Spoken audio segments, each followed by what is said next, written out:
we go. Boston has entered the chat. Yes, indeed, we all have. Travis Thomas here with my main man, George Balekji.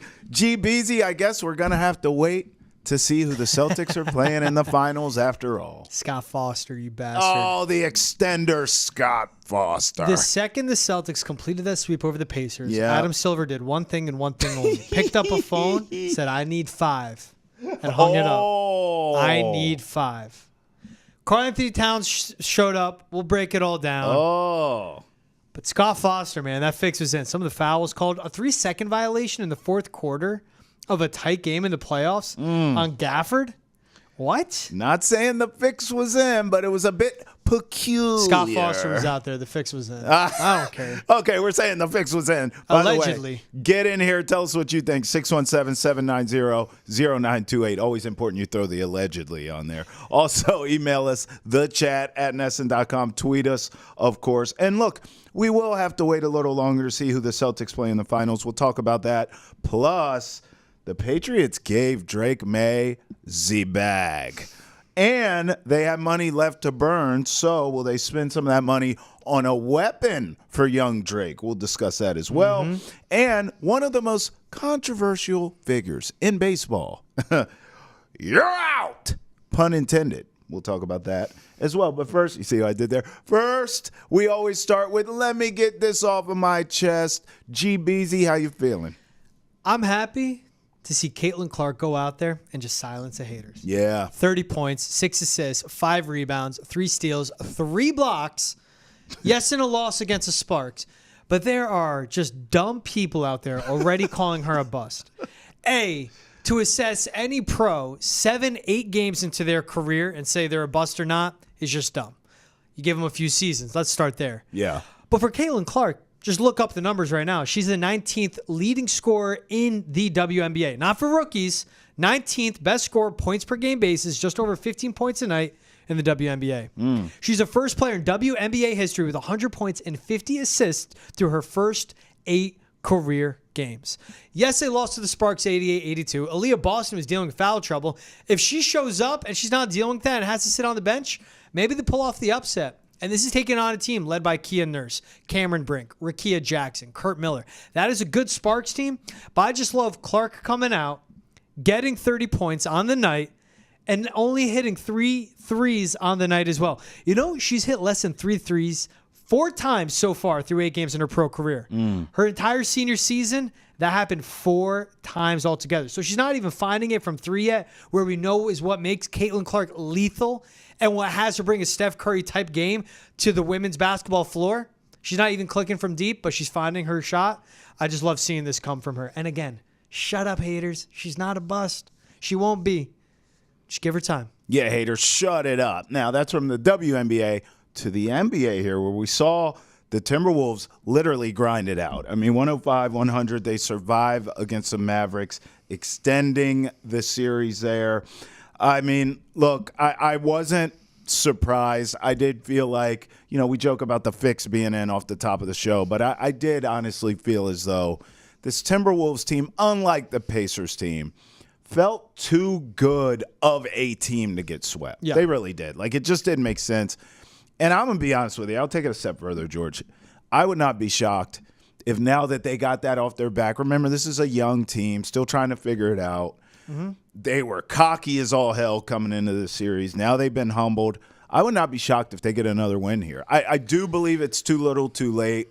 The Mavs just win one, and you're in good shape, obviously. Yeah. And I think they're good enough to do it. And Luka and Kyrie, and we've talked about this, are absolute closers. Although they didn't close the series out in 4, but benefit of the doubt, they're going to get a game and close this out. But I do believe the Timberwolves will win another game and extend this to 6. This game doesn't waver my confidence in this Mavericks team at all. It's so difficult to pull off a sweep in the NBA. Win 4 straight, let alone win 4 games against any team.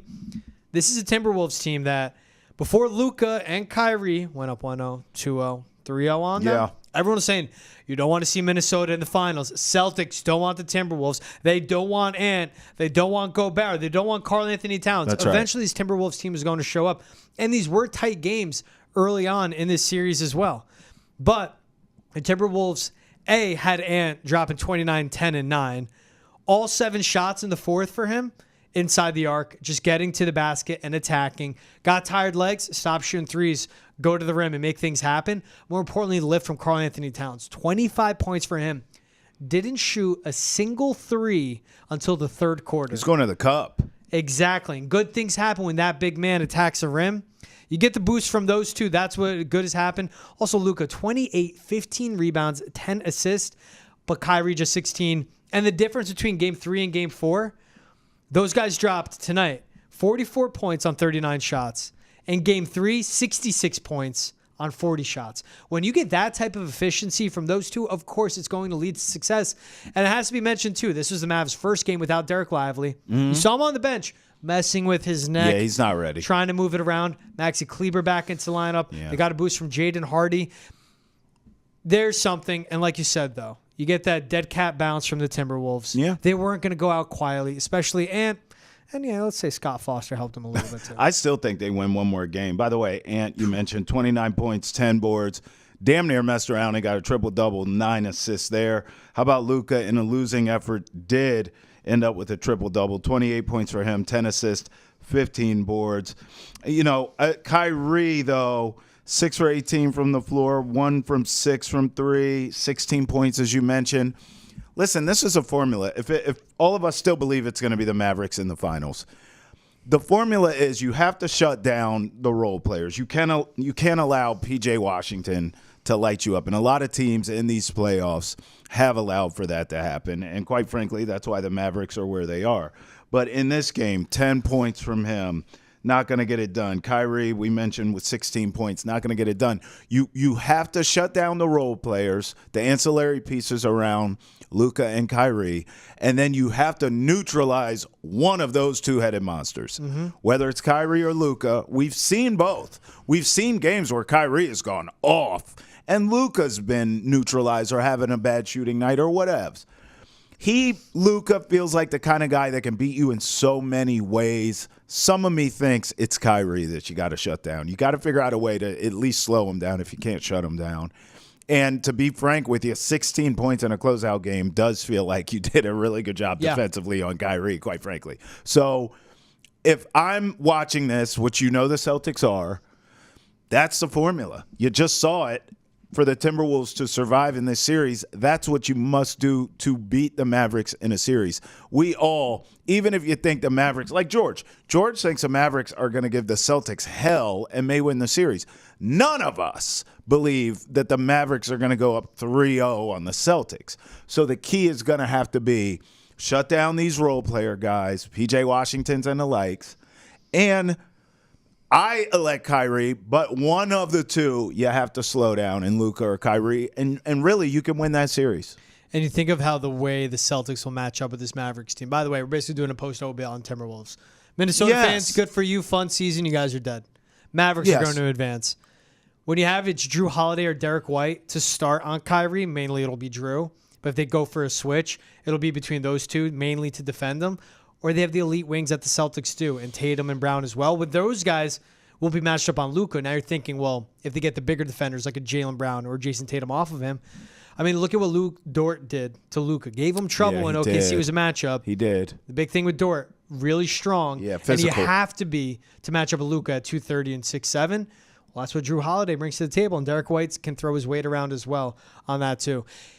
But you're right. But still, you still see Luka and Kyrie generating great looks for themselves down the stretch in a game where Kyrie doesn't have it, and you still see their patience on display as well. Luka going to the rim, a lob to Derrick Jones Jr., which was an unworldly dunk.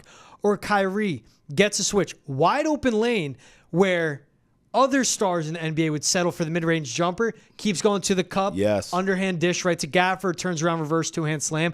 The patience that those two have, even coming out of losses, you still pull and you see how smart they operate, how to let the game come to them, and they just don't force it. On an off night from Kyrie, you would expect him to see and have him have a box score where he's chucking it from 3, 1 for 6 from deep, not good, but still finding his effect and finding his imprint on the game. Yeah, but this is would you agree with you got to shut down these ancillary pieces and then of course do everything you can to slow down Kyrie. That feels like the formula to me. You can't have PJ Washington drop 25 on you. Right. He'll get that eventually, but it also is pick your poison. Do you want it to be PJ Washington, or do you want it to be Kyrie or Luka, which opens up the offense a lot more? Or PJ has that corner shooter role, that Grant Williams role. That I'm shutting Celtics down fans are PJ familiar Washington, with. brother. They will.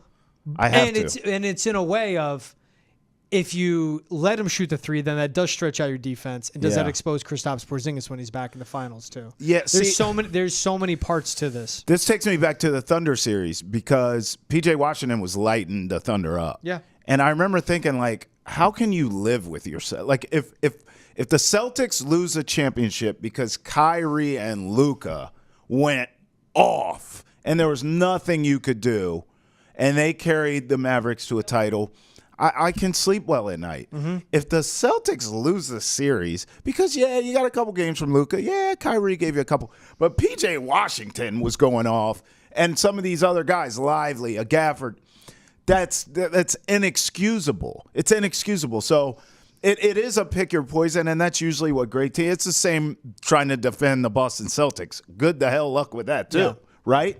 But I just look at the Mavericks like you got to pick one or the other as far as a two-headed monster and try to neutralize one of them. I think Kyrie's a little easier than Luka. And then, and easier is a relative term. And then there's no shot I'm letting P.J. Washington or any of those other cats get off on me. It just can't happen. It can't. It's concerning when you've seen Andrew Nembhard and T.J. McConnell just pick apart that defense, and you're going to have Luka and Kyrie, right? Yeah, and then stop the role players. Keep in mind, they lose Tyrese Halliburton. That's a Pacers team that can't shoot the three worth a lick. Yeah. And they're still having so much offensive success to keep it close and expose that Celtics defense. I tell you one thing, George. It is not an advantage for this Celtics team to sit around too long waiting for the finals, which they're going to do anyway, not be playing games. It's not an advantage. I don't think so. And I know what you're going to say. Well, Porzingis is getting healthy. Porzingis could have played in the last game against the Pacers. They elected for that to not happen. Porzingis is ready to go. Is he getting extra rest? Sure, great, fine.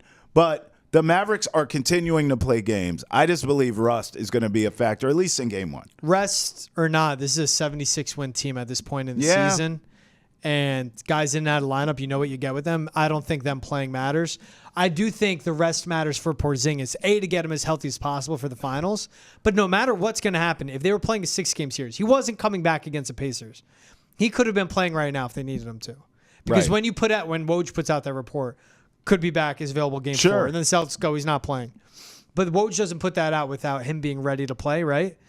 When that happens, that's telling me he can.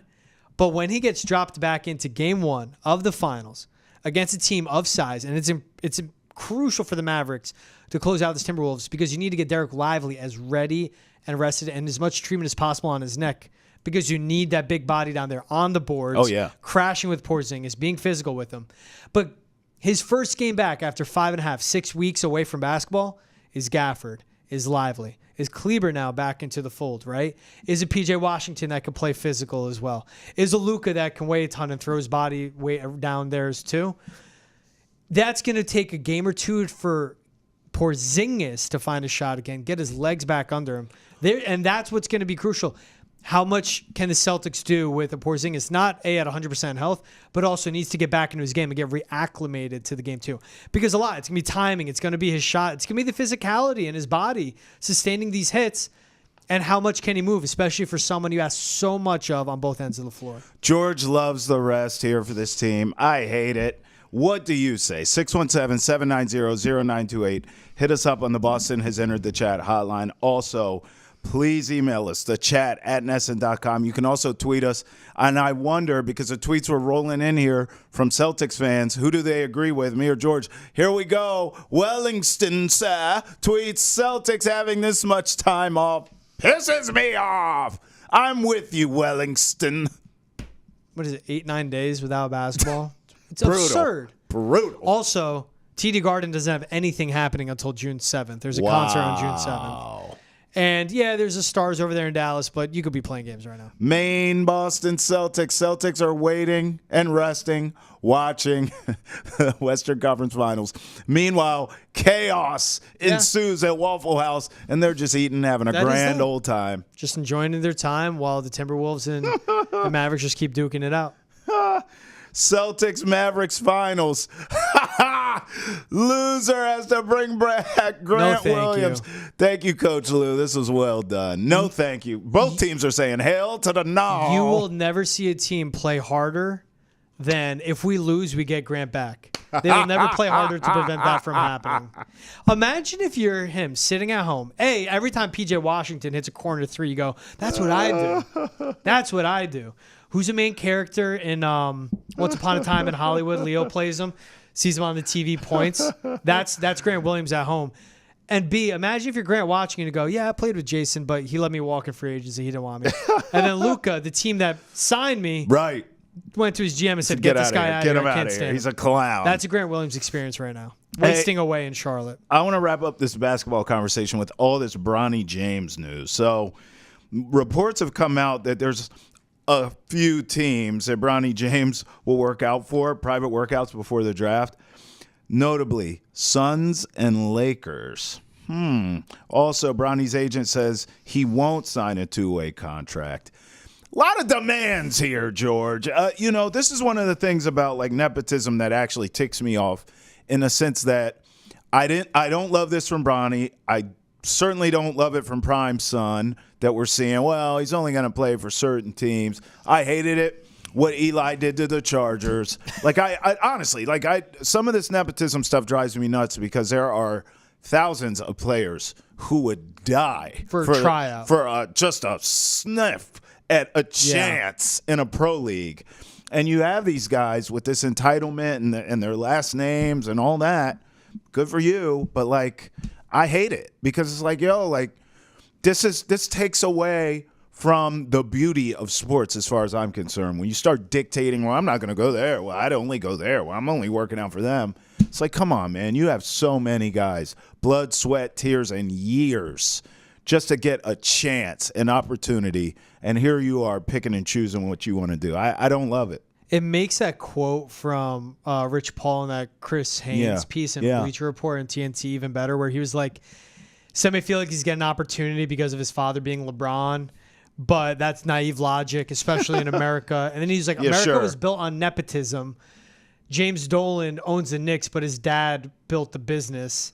So it's like, it's not nepotism, but America was built on nepotism. Here's an example of nepotism. That's what this is too. Yeah. And this is a kid, I mean, he just won't get a fair shot in the NBA. And when I say fair, I mean like an actual like objective evaluation and a team drafting him because they want to draft him as seeing him as someone they want to develop into a player. They're drafting him because of the power holds where it's A, gives you a chance of getting LeBron James, and B, you're playing nice with Rich Paul, who's one of the most powerful agents in the NBA as well and represents so many superstars. So that goes into it, and that's what this kid has. And he's so much better off developing in college because part of what he said is what he's saying no to teams to try out for. It comes down to development plan and guaranteed money for LeBron James Jr., who already has so much money based off NIL, what he's making now. I just see this and it's like, it's not helping the kid at all. And I do feel bad for him because these headlines coming out, these reports and stuff like this, just if you want him to be fairly evaluated by the public and by the NBA, go let him try out for 10, 12 teams. Just let him do it. Let him have the most normal draft process as possible. But instead, you're saying this stuff. And instead, you're Rich Paul and you're saying, no, it's not nepotism. It's just, it's fair, but America was built on it. It's nepotism because of who his dad is. I'm going to be honest with you. I just wrote down a handful of teams. So all the rumors now are, okay, does this mean LeBron's going to the Suns? So let's just entertain that for a half a second here. You're starting lineup. Obviously, at this point, this is just speculating. LeBron, Beal, Bronny, D-Book, KD, right? Let's just go with that.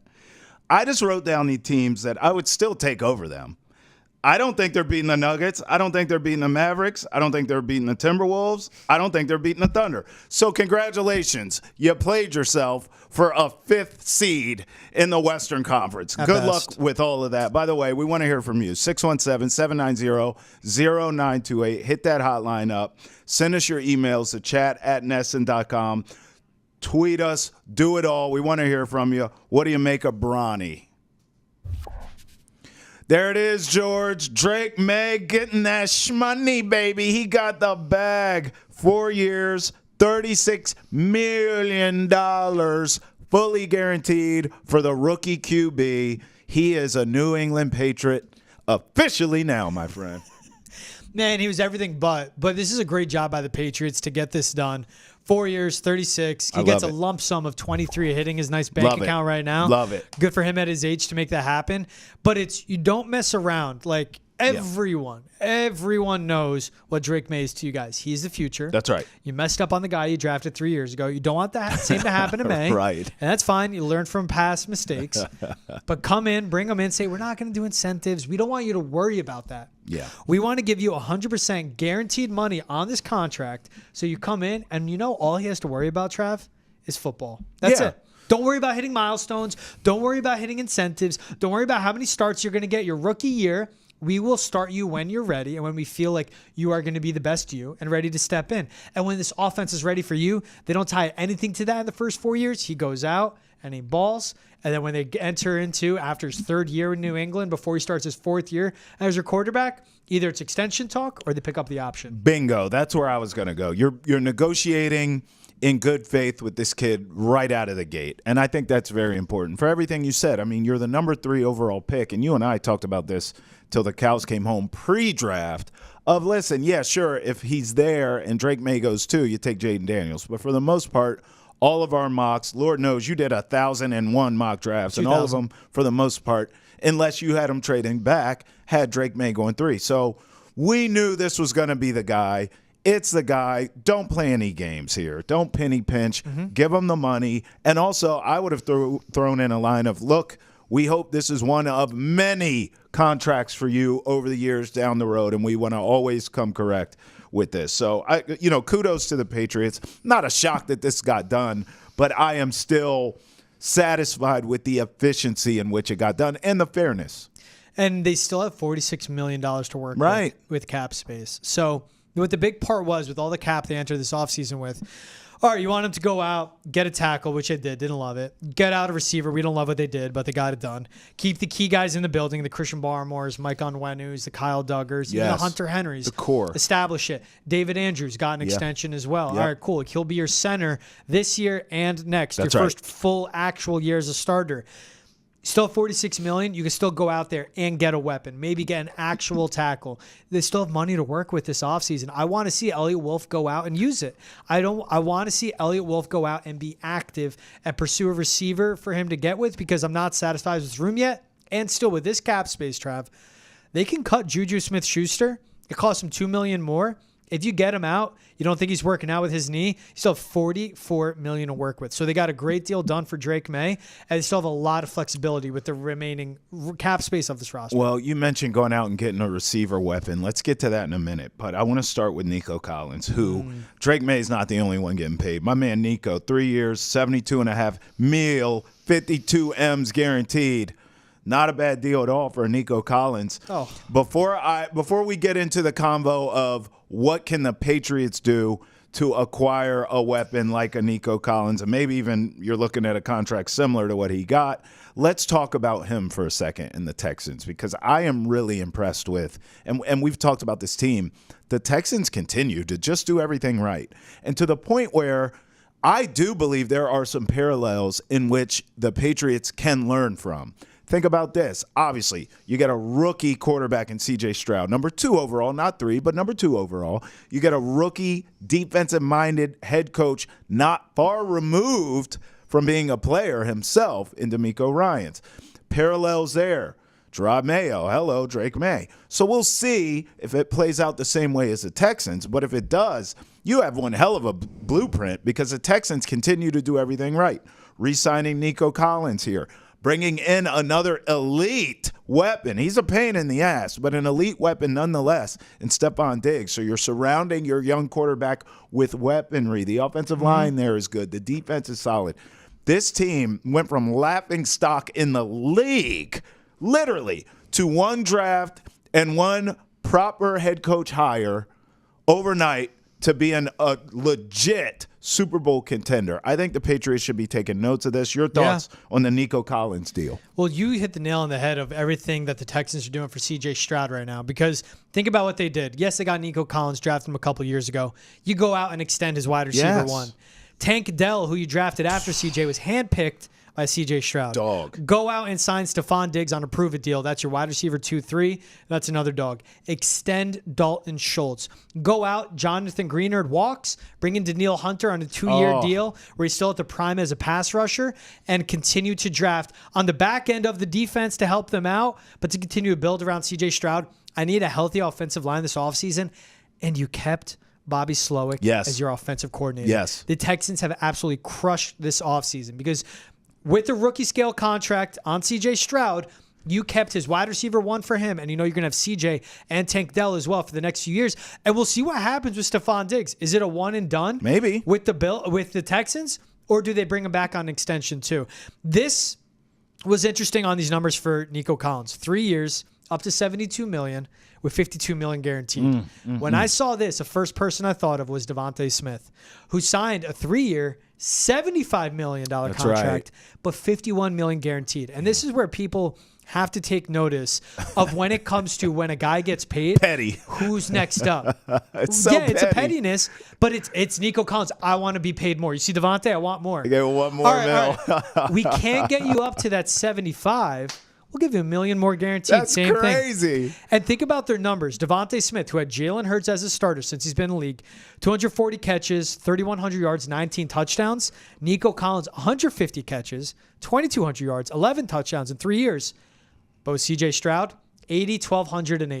That's his splits. Man. You saw what he did, and good for them. They're betting on Nico Collins. They believe in him. That says a lot about him. But on one great year, because he had Davis Mills as his quarterback before C.J. Stroud stepped in, they said, hey, that's enough. We believe in what we see. Let's get you paid now. But it's now who's next up. I mean, Amon-Ra, 4th-round pick. He got $77 million guaranteed. Man. But that's setting the market for the guys like the A.J. Browns, like the Jamar Chases who are next up, Justin Jefferson, CeeDee Lamb. Nico Collins' deal sets it up for someone like Tee Higgins. Well, I'm glad you said that, because that's exactly where I'm going. Both Jamar Chase and Tee Higgins absent as of now for the Bengals' voluntary OTAs. They want the bag too. I mean, they're looking at all this money being passed around. They're like, give me some. So Jamar Chase is a completely different conversation as far as I'm concerned. We understand he's likely in that Justin Jefferson territory. Translation, he's going to get what the hell he wants. They're going to give that guy a blank check and keep him in Cincy. But I do believe because of that, because of the money you're allocating already to Joe Burrow, because Jamar Chase is about to get that blank check, I just think Tee Higgins is going to be up out of there. So, with that being said, George, I look at this Nico Collins deal, and it feels very Tee Higgins range to me. Yeah. It's a guy that we're not sure. Nico has proven he can be a one. Tee Higgins we're projecting because you have a Jamar Chase there. But I think it's fair to say most of us believe he can be a number one wide receiver in this league. And for damn sure as it pertains to the Patriots, Lord knows, him just stepping foot on the campus, walking into the facilities, using the restroom, having a snack, makes him number one in that wide receiver room. Yes, I agree. Do you see a world where the Patriots figure this out and they acquire Tee Higgins via maybe they trade for him? I'm kind of using an NBA term. Is it a sign and trade where you trade for him and then you work out an extension with the guy? Or do you maybe wait this out and let it play out? We see the Bengals franchising him. That we know that's not going to last forever. Eventually, he's going to hit the market. Do you wait till then so you don't have to trade and then you just got to be the highest bidder? How do you sort of handle this? Do you see Tee Higgins coming to New England? Because I do. I'm just not sure of the path how it's going to happen. I thought on draft night they should have made some moves. It didn't happen, but it's not too late. They drafted well, and you have top 3 picks the next few drafts. You go out and you trade for Tee Higgins because the Cincinnati Bengals put him on the franchise tag. Yes. He's not signing it, and that is saying we want you to play on this. We'll give you this. We're not giving you long-term money. That's right. We need to feed Jamar Chase. We got Joe Burrow off the books before we get to you. But if you're the Patriots, you can't wait around because there are probably teams that thought they could wait around to get A.J. Brown from the Titans. And then the Eagles went out, traded for him. They were aggressive. Signed him to an extension, and then signed him to an extension with new money again. You have to be aggressive, especially with the cap space you have, 45, 46 million. You can trade for him. And if it's a second-round pick, if it's a couple twos or a 2 and a 3, he's worth it if he comes in and the way he fills out this wide receiver room. Because you have a lot of talent, guys that are 6 foot plus, around 205 pounds. Tee Higgins comes in 6'4", big cat, 220 pounds. Yep. That's 75 catches, yep. 1,100 yards, 6 to 7 touchdowns, an elite outside dynamic playmaker with a great catch radius and a deep ball threat as well. Exactly, that's proved it. You've seen how he's played without Jamar Chase in the lineup, and he has stepped up his game and picked up the slack without a wide receiver 1 there, and he's been a great wide receiver 2. Didn't have Joe Burrow the whole time either. Exactly, but look how this wide receiver room is filled out for the Patriots now. If you get a Tee Higgins in, that's your wide receiver 1, clear cut, fine. Sure. Your wide receiver 2 is a Jalen Polk, Kendrick Bourne. That's fine. That's great.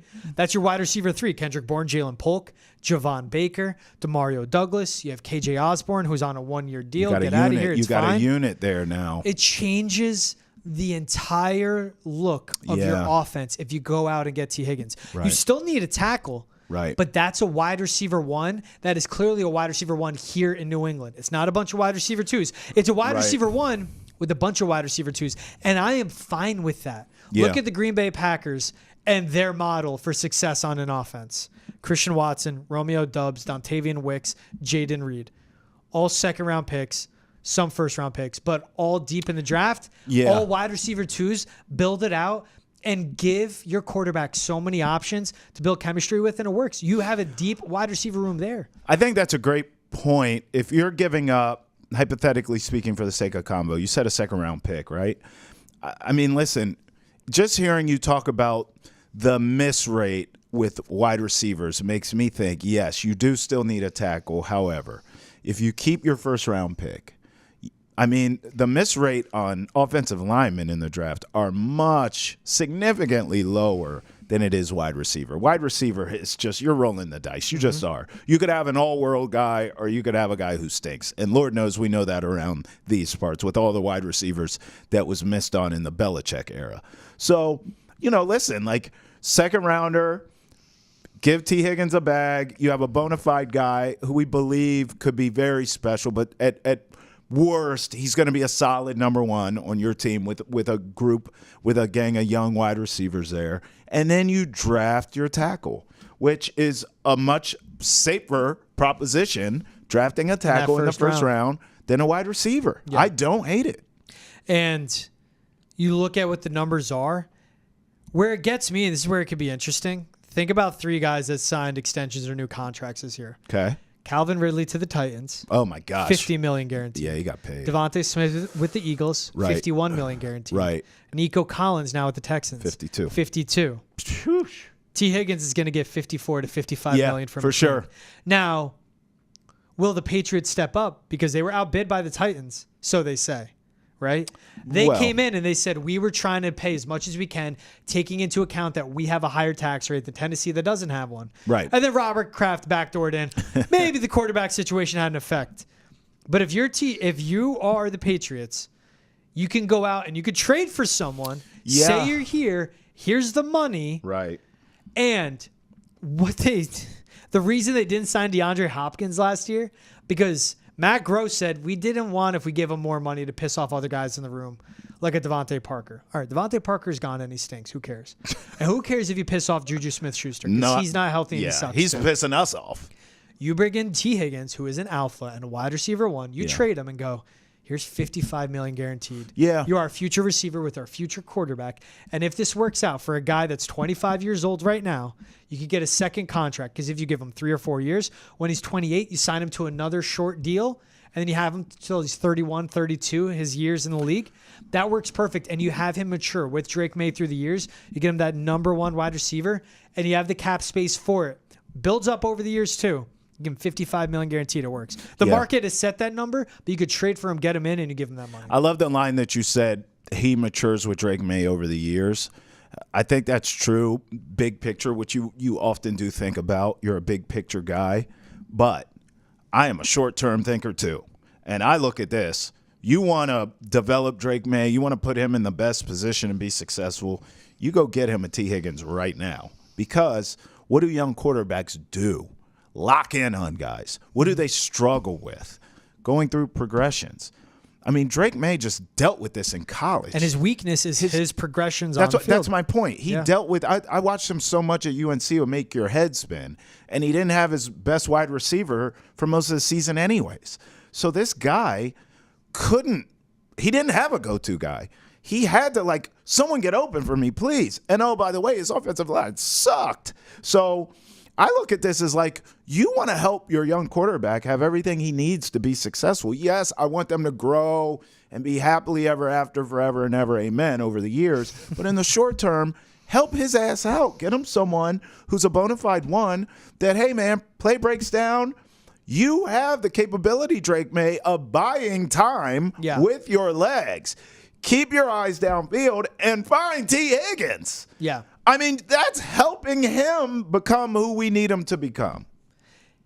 It would just take this offense to an actual threshold of respectability with talent. Yes. That's the saddest thing I can say, but that's the standard No, here. it's not sad, George. We fell asleep watching this offense. All of us did it. It was nap time city during Patriots games when they had the ball on offense. Think about the wide receiver room right now. Jalen Polk, Javon Baker, Demario Douglas, KJ Osborne, Kendrick Bourne, Juju Smith-Schuster.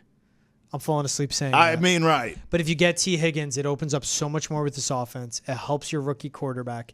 And it's all about taking advantage. Look at what teams around the league have done, right? With the Minnesota Vikings, letting Kirk Cousins walk, you get J.J. McCarthy, now you can sign Justin Jefferson. What the Chicago Bears did, DJ Moore, Roma Dunze, Keenan Allen, because you have Caleb Williams and your tackles on rookie scale. The Patriots need to follow suit and do the same thing. Yeah, no doubt. Well, listen, we talked about all this on Foxborough Rush. George, tell them about it because it was a riveting conversation. Check out the latest episode of Foxborough Rush. Keegan Stifel of Nesson.com joins us. He did a great profile on Jalen Polk and how his journey to going from a standout at Texas high school football, finding his way on the campus of Texas Tech, to figuring out his way to make some space at the University of Washington will lead him to be successful. He caught up with older coaches in Polk's early career. We also talk about Tee Higgins. We talk about Drake May and signing his contract with the Pats. That's all and more on Foxborough Rush, dropping every Monday, Wednesday, and Friday. Well said, my friend. Great show. Check it out. Now, Angel Hernandez finally retires. The famous, thank God, bemoaned ump in baseball. And I want to be semi-respectful here. So I'll say all the nice stuff first. Kudos to a guy, 30 years in the game. He made a lot of inroads for minorities working in baseball. So for both of those, the impact he had on minorities working in baseball, and I salute anyone in any job, in any industry that could do it for that long. Even as bad as he did? Well, I'll get there. So check. Kudos to you, sir. With that being said, he sucked at his job. This is long overdue. Here's what happened, and this is what I surmise. Early in his career, I don't think he was ever great, but he wasn't terrible. Then the game changed, and he didn't. He struggled with the changes in baseball. And I'm not talking about just the changes recently of pitch clocks and things like that. I mean, pretty much early 2000s on, you could go back and find a story where he completely blew it. He did not change with the game.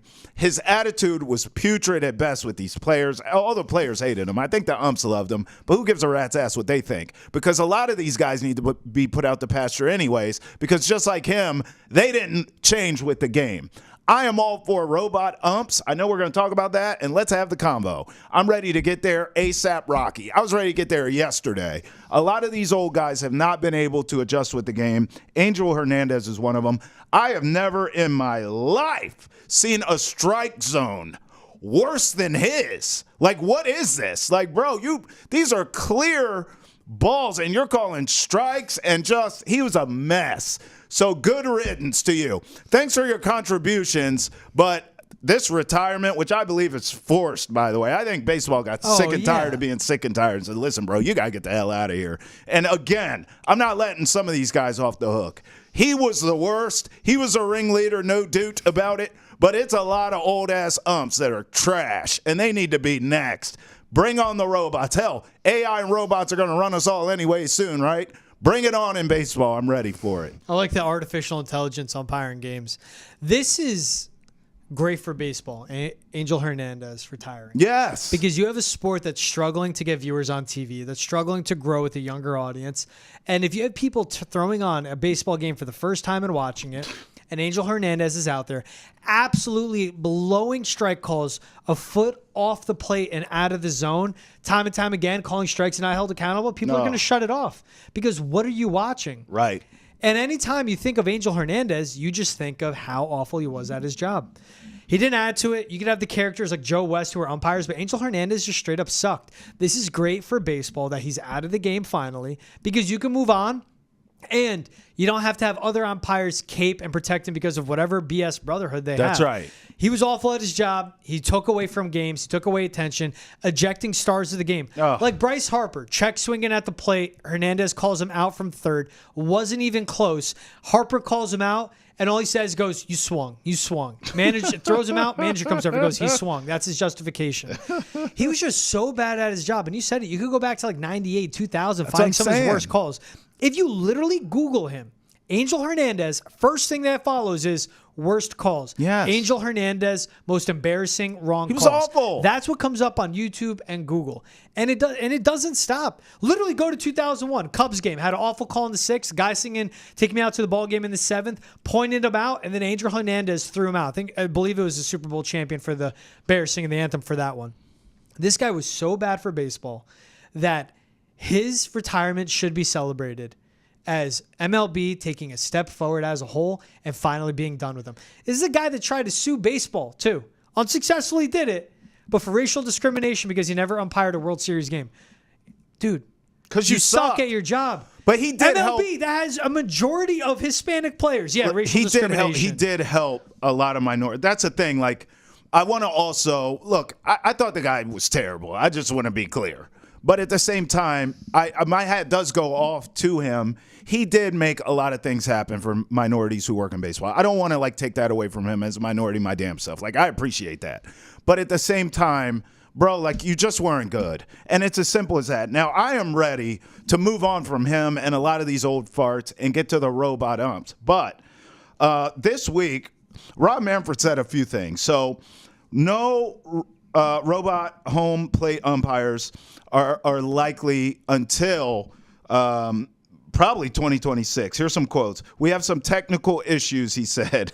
Well, that's what happens with these, I guess. Quote, "We haven't made as much progress in the minor leagues this year as we sort of hoped at this point. I think it's becoming more and more likely that this will not be a go for 2025. So we are stuck with these old farts. But I do think eventually, George, we are going to go to the robots. And I'm fine with it. I'm fine with it.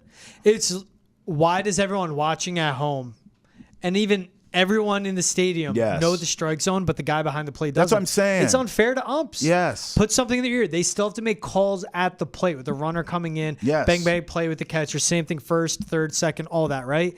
They still have to make those calls. There's still a spot for them in the game. But strikes and balls and strikes, it's just it's passing by. The pitchers are way too good. The pitches are way too fast. Too much filth on the movement. Yep. And also, these batters are too disciplined at the plate where you can award, and people will make the argument, well, like, the art of pitching is setting up a pitch, and also for a catcher of how they frame the plate. Art of baseball, too, is if you're a batter in the box and you have a disciplined eye, you should get rewarded for that. That's right. So I'm all for it. And it's something as simple as in their ear, ball strike they hear, or a vibration they get. If it's a strike, vibrate, they call it, and that's it. That's fine. But there's so many ways you could do it. It sucks we may not see it till 2026. I'm fine with it, though, as long as you get it right. Arrives. Right? Yes. As long as it arrives. But like it's right when it arrives. Good call. Yeah, like we could see a light at the end of the tunnel. Just when you were talking, I just jotted these things down. Like all these older umps, like Angel Hernandez and the rest of them. Think about the changes they've seen in the game that they have to try and adjust and keep up with. I just jotted down Royd era, the shift, pitch clock, analytics. I mean, the list goes on and on and on. And I think these guys have struggled with it, which, by the way, is a human element. But you know what you can do with the robots? Program them for the damn changes. Hey, this has changed. But You like that sound effect? Do, do, do. Calculating, boom, we're up to speed. You can't do that with these dudes. So look, if we have to wait another year, so be it. Just get it right. I don't need you to rush into any decisions. If these robots aren't ready, cool. But let's get there when it's the right time. For all of our best content of the day, make sure you follow us on Facebook, X, Instagram, YouTube, and TikTok. For Travis Thomas, George Balekji, and all the umpires watching, Boston has entered the chat. Until next time when we enter it again. Peace out. Later.